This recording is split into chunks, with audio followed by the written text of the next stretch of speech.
నమస్తే, నేను Kittu. Welcome to BRK news. ఈరోజు మనతో పాటు పొలిటికల్ అనలిస్ట్ శివరాం ప్రసాద్ గారు ఉన్నారు. ఒకసారి సార్తో మాట్లాడదాం. నమస్తే సార్. నమస్తే. సో పాకిస్తాన్కి ఇండియాకి యుద్ధం జరుగుతుంటే మధ్యలో అమెరికా మొన్న ఏం చెప్పింది, వాళ్ళు తేల్చుకోవాలి, మాకు సంబంధం లేదని చెప్పి మళ్ళీ వెంటనే రియాక్ట్ అయ్యి వెంటనే ఒక మీటింగ్ పెట్టేసి యుద్ధం ఆపేయాలని ఎందుకు చెప్పిందంటారు? అంటే జేడీ వాన్స్ ముందు చెప్పాడు ఏమని, భారతదేశము పాకిస్తాను అది వాళ్ళ ఇంటర్నల్ ఇష్యూ, వాళ్ళు మా చర్చల ద్వారా పరిష్కరించుకోవాలని ఇప్పుడు 9వ తారీఖు ఇప్పుడు చెప్పాడు. అవును. ఆ తర్వాత 9వ తారీఖు తర్వాత 10వ తారీఖున అమెరికా ఎంటర్ అయ్యేలోపు ఏం జరిగింది? ఆ కొద్ది సమయంలో మన బ్రహ్మోస్ క్షేపణంలో వెళ్ళి వాళ్ళ 11 ఎయిర్ బేసెస్ని డిస్ట్రాయ్ చేసేసినాయి. దాంట్లో ఒకటి రావల్పిండి, వాళ్ళ మెయిన్ ఆర్మీ బేస్ పక్కన ఉన్న నూర్ ఖాన్ ఎయిర్పోర్ట్. అది వాళ్ళ ఆర్మీ బేస్ అసలు రావల్పిండే పాకిస్తాన్ ఆర్మీ బేస్. అది వాళ్ళ ఆర్మీ హెడ్ క్వార్టర్స్ అదే. ఆ హెడ్ క్వార్టర్స్ పక్కనే ఉన్న నూర్ ఖాన్ ఎయిర్ బేస్ని మామూలుగా కాదు డిస్ట్రాయ్ చేసి పడేసింది. తర్వాత మీకు పాకిస్తాన్లో ఉన్న దాదాపు ఇంకా మిగిలిన 11 ఎయిర్పోర్ట్లని ధ్వంసం చేసింది. అన్ని మిలిటరీ ఎయిర్పోర్ట్లే. తర్వాత వాళ్ళ డిఫెన్స్ సిస్టమ్ మొత్తం డిస్ట్రాయ్ అయిపోయింది. అంటే వాళ్ళ ఎయిర్ డిఫెన్స్ అనేది ఇక పోయింది. వాళ్ళకి గగనతల రక్షణ వ్యవస్థ అనేది ఉంటుంది కదా, అది మొత్తం డిస్ట్రాయ్ అయిపోయింది. అంటే ఏంటి, వాళ్ళ పాకిస్తాన్ ఎయిర్ మొత్తం ఓపెన్ టు స్కై, అంటే ఓపెన్ టు ఇండియన్ అటాక్. ఇంకా వాళ్ళు ఆపటానికి అవకాశం లేని పరిస్థితి. మొట్టమొదటి అంటే ఏమర్థమైందంటే ఈ బ్రహ్మోస్ క్షిపణి దాడితో అంటే సుఖోయ్ 30 నుంచి విమానాల నుంచి దాన్ని ప్రయోగించవచ్చు. ఇక్కడ ఇప్పుడు ప్రస్తుతం దాని రేంజి 800 కిలోమీటర్లు. ఓకే. దాన్ని నెక్స్ట్ బ్రహ్మోస్ 2 అనేది డెవలప్ చేస్తున్నది 1500 కిలోమీటర్ల రేంజి. దాని తర్వాత బ్రహ్మోస్ 3, బ్రహ్మోస్ నెక్స్ట్ జనరేషన్దే చేస్తున్నారు. అది స్టెల్త్ టెక్నాలజీ అన్నమాట. అంటే ఇంకా రాడార్లకి దొరకదు, అది వస్తున్నట్టు కూడా తెలియదు. ఓకే. ఆ విధంగా దాన్ని బ్రహ్మోస్ డెవలప్ చేస్తున్నారు. ఫస్ట్ టైం బ్రహ్మోస్ని ప్రయోగించింది ఇక్కడే, ఈ వార్లోనే. ఇంతవరకు దాన్ని బ్రహ్మోస్ అనేదాన్ని మనం ప్రయోగించాల. దాని బలం ఏంటి, దాని డిస్ట్రక్షన్ కెపాసిటీ ఏంటి అనేది మొట్టమొదటిసారి అర్థమైంది. అంటే ఇది ఎందుకు జరిగింది అసలు, ఈ బ్రహ్మోస్ను కూడా ఎందుకు ప్రయోగించాల్సి వచ్చిందంటే, ఇప్పుడు వాళ్ళ పాకిస్తాన్కి బ్యాలిస్టిక్ మిసైల్ ఉంది, ఇది ఫతా 11. ఓకే. దాన్ని ప్రయోగించారు ఢిల్లీ మీదకి. ఇది 9వ తారీఖున దాన్ని ప్రయోగించారు. దాంతోపాటు అనేక మిసైల్స్ని ప్రయోగించారు. 8, 9 మిసైల్స్ వచ్చినాయి. వాటిలన్నింటినీ ఇప్పుడు ఈ ఫతా వాళ్ళు ఏదో గొప్పగా చెప్పుకునే మిసైల్ అది. దాన్ని మన డిఫెన్స్ సిస్టమ్ ఏం చేసింది, F-420 400 ఇవన్నీ వాళ్ళ గగనతానంలోకి వెళ్ళి, అంటే పాకిస్తాను టెరిటరీలోకి వెళ్ళి మన టెరిటరీలోకి ఆ ఫతా క్షిపణి రాకుండానే అక్కడికే వెళ్ళి ధ్వంసం చేసేసింది. ఒకటి వాళ్ళకి అర్థమైంది, అంటే ఇండియన్ ఎయిర్ డిఫెన్స్ అంటే air drome, Indian air drome అనేది అసలు దాన్ని మనం దుర్భేద్యంగా ఉంది, దాన్ని మనం ఛేదించలేమనేది ఒకటి అర్థమైపోయింది. రెండోది వాళ్ళ ఎయిర్ డిఫెన్స్ అనేది మొత్తం డిస్ట్రాయ్ చేశారని అర్థమైపోయింది. ఇది చైనా ఇచ్చిన HQ-9 అలది. మనమేమో రష్యా దగ్గర నుంచి S-400 తీసుకున్నాం. S-400 తీసుకుని మళ్ళీ దాన్ని మన ఇండియన్ కండిషన్స్కి సరిపడా రష్యా ఇండియన్ DRDO కలిసి దాన్ని మళ్ళీ డెవలప్ చేసాం కండిషన్స్కి సరిపడా. ఆకాష్ మిసైల్స్ని దాంట్లో మనం రీఇన్ఫోర్స్ చేసాం. S-400లో దాని ద్వారా ప్రయోగించేవి ఆకాశ క్షిపణులు కూడా ఉన్నాయి దాంట్లో. అంటే ఇండియా ఆ విధంగా ఏంటంటే మన రక్షణ వ్యవస్థని దుర్భేద్యం చేసుకున్నాం. అంటే మన యాంటీ డ్రోన్ టెక్నాలజీ ఒకటి, అలాగే ఈ ఏది ఎయిర్ డ్రోమ్ ఒకటి, ఈ రెండు కూడా మనం ఆల్మోస్ట్ దాన్ని ఎవడో దాన్ని ఛేదించే అవకాశం లేని విధంగా డెవలప్ చేసాం. అందుకనే వాళ్ళు ఒకే రోజులో 400 పైన వాళ్ళు డ్రోన్స్ని ప్రయోగించారు ఇండియా మీద.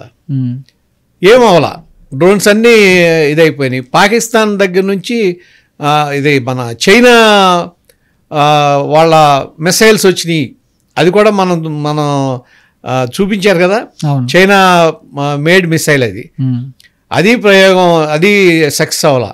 అన్నిటినీ మనం కూల్చేసాం. అవును, పాకిస్తాన్ ప్రయోగించిన 9 పైన మిసైల్స్ అన్నీ కూల్చేసాం. అంటే ఇండియన్ మన రక్షణ కవచాన్ని ఛేదించలేమనేది పాకిస్తాన్కి అర్థమైపోయింది. తర్వాత ఎప్పుడైతే పాకిస్తాన్కి సంబంధించి పంజాబ్ ప్రావిన్స్లో కూడా, అంటే పంజాబ్ ప్రావిన్స్ 100 కిలోమీటర్స్ ఇంకా దూరం కూడా వెళ్ళి వాళ్ళ ఎయిర్ బేస్ని మనం స్ట్రైక్ చేసిన తర్వాత ఆల్మోస్ట్ ఎయిర్ ఫోర్స్ నిర్వీర్యం అయిపోయింది వాళ్ళది. అక్కడ మన ఐఎన్ఎస్ విక్రాంత్, విక్రమాదిత్య అన్నీ రెడీగా ఉన్నాయి, ఎప్పుడు చెప్తే అప్పుడు నేవల్ అటాక్కి రెడీగా ఉన్నాయి. ఎల్ఓసి దగ్గర మొత్తం ఇండియన్ ఆర్మీ అంతా రెడీగా ఉంది. ఏ క్షణం చెప్తే అప్పుడు వాళ్ళు దాడి చేయడానికి ఇండియా సిద్ధంగా ఉంది. ఇక్కడ ఎప్పుడైతే ఇవన్నీ జరిగినాయో వాళ్ళకి అర్థమైంది ఏంటి, ఈ బ్రహ్మోస్ క్షిపణికి సమాధానం లేదు.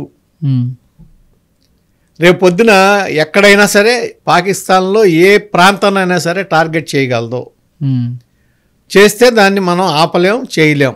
అర్థమైపోయింది వాళ్ళకి. ఎప్పుడైతే అర్థమైందో ఇప్పుడు దీంట్లో నష్టపోయింది ఎవరు? ఆయుధ వ్యాపారస్తులు. ఆయుధ వ్యాపారస్తులు ఎవరు? ప్రపంచంలో అతిపెద్ద ఆయుధ వ్యాపారస్తులు అమెరికా, చైనా. వాళ్ళు ఆయుధాలు అమ్ముకుంటారు, వీళ్ళు ఆయుధాలు అమ్ముకుంటారు. ఇప్పుడు మనకి ఎయిర్ ఫోర్స్లో మనకి మెయిన్ ఉన్నాయి ఏంటంటే రష్యాకి సంబంధించిన సుకోయి, మిరేజీ ఉన్నాయి మన దగ్గర. తర్వాత ఈ మధ్యనే మనం రఫేల్ యుద్ధ విమానాలు పాకిస్తాన్ నుంచి, అయితే మన ఫ్రాన్స్ నుంచి తీసుకున్నాం. అయితే ఆ ఫ్రాన్స్ నుంచి తీసుకునేటప్పుడు యుద్ధ విమానాలతో పాటు టెక్నాలజీ కూడా వాళ్ళ దగ్గర నుంచి కొన్నాం మనం. ఓకే, వాళ్ళ అగ్రిమెంట్ ఏంటి, ఆ రఫేల్ యుద్ధ విమానాలు తర్వాత ఇండియాలో దాన్ని మ్యానుఫ్యాక్చర్ చేయాలి, ఆ అగ్రిమెంట్ మీద కొన్నాం. సో ఇప్పుడు పాకిస్తాన్ దగ్గర ఏమున్నాయి, F-16 ఉన్నాయి.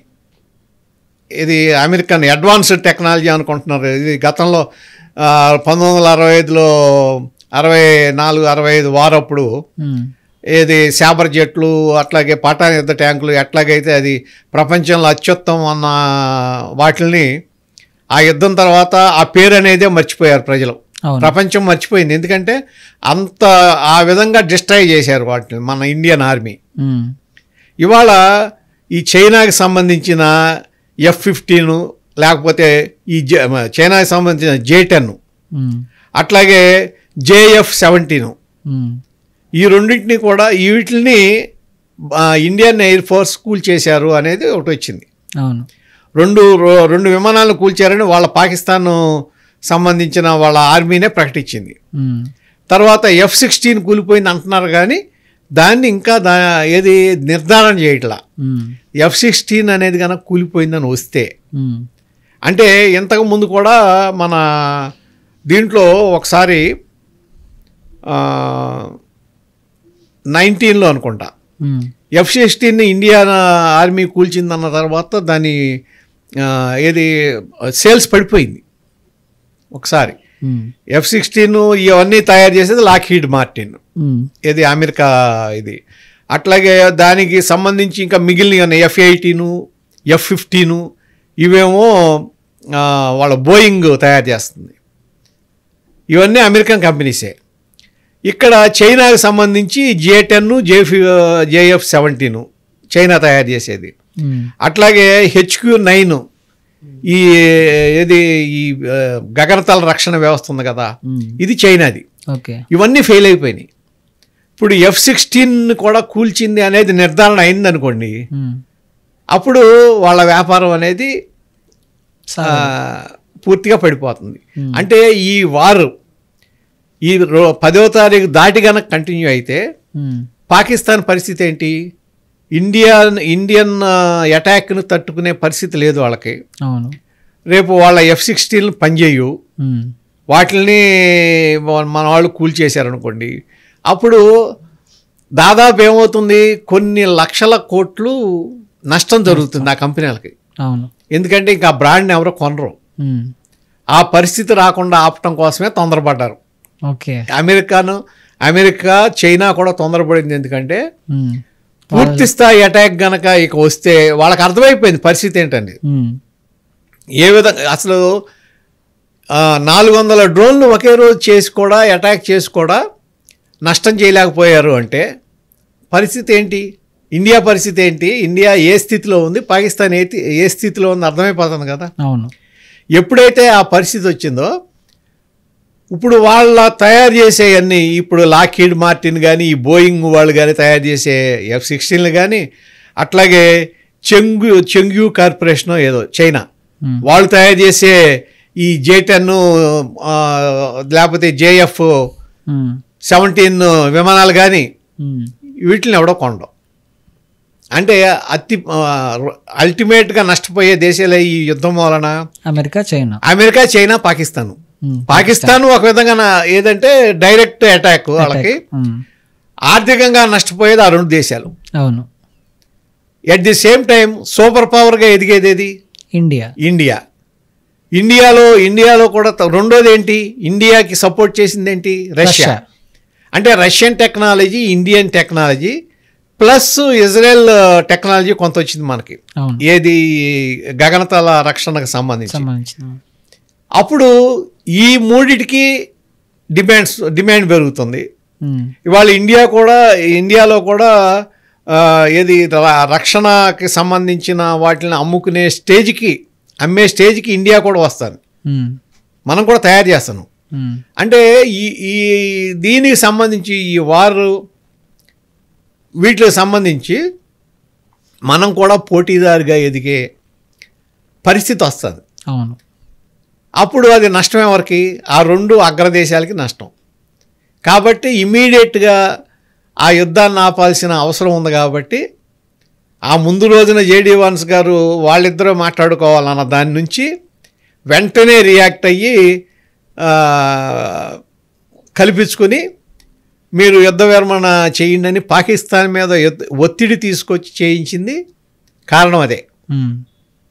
అంటే అల్టిమేట్గా దీనికి ఏంటంటే వాళ్ళ అగ్రదేశ ప్రయోజనాలు దానికోసం. అంటే పాకిస్తాన్ పరిస్థితి కూడా ఆ రోజున యుద్ధం చేసే పరిస్థితి లేదు. ఇక వాళ్ళ పార్లమెంట్లోనే ప్రధాని చెప్పింది చూసాం, ఇన్ని లక్షల కోట్లు అవుతుంది యుద్ధం చేయాలంటే, మన దగ్గర డబ్బులు లేవు, ఆయుధాలు తగ్గిపోయినాయి, ఇవన్నీ చేసి ఇవన్నీ తెలిసిన వాళ్ళు ఉగ్రవాదాన్ని ఎందుకు పెంచి పోషించారు?